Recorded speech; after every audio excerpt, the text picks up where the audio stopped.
అనకాపల్లి కూటమి అభ్యర్థి సీఎం రమేష్ దాదాగిరికి దిగారు. చోడవరంలోని బుచ్చిబాబు ట్రేడర్స్ లో తనిఖీల కోసం వెళ్లిన డీఆర్ఐ అధికారులను బెదిరించారు సీఎం రమేష్. అధికారుల వద్ద ఉన్న ఫైల్స్ లాక్కుని దౌర్జన్యానికి దిగారు. 200 మంది అనుచరులతో వెళ్లి హంగామా చేశారు.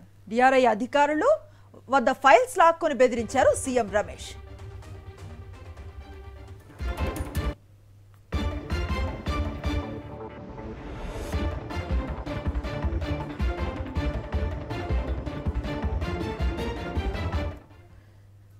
అనకాపల్లి కూటమి అభ్యర్థి సీఎం రమేష్ దాదాగిరికి దిగిన దృశ్యాలు ప్రస్తుతం మనం చూస్తున్నాం.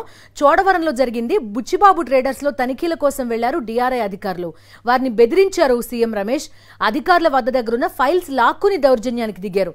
ఏకంగా 200 మంది అనుచరులతో వెళ్లి హంగామా చేశారు. డీఆర్ఐ అధికారుల వద్ద దగ్గరున్న ఫైల్స్ లాక్కుని వారిని బెదిరించారు సీఎం రమేష్.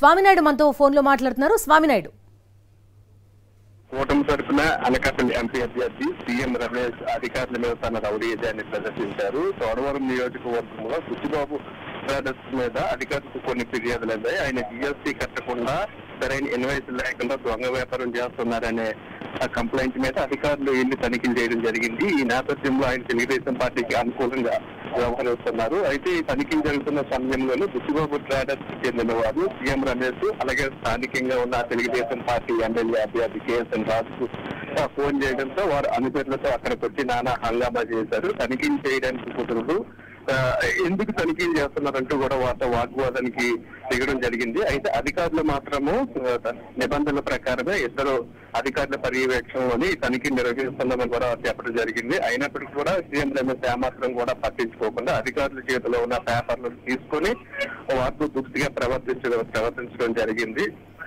దీంతో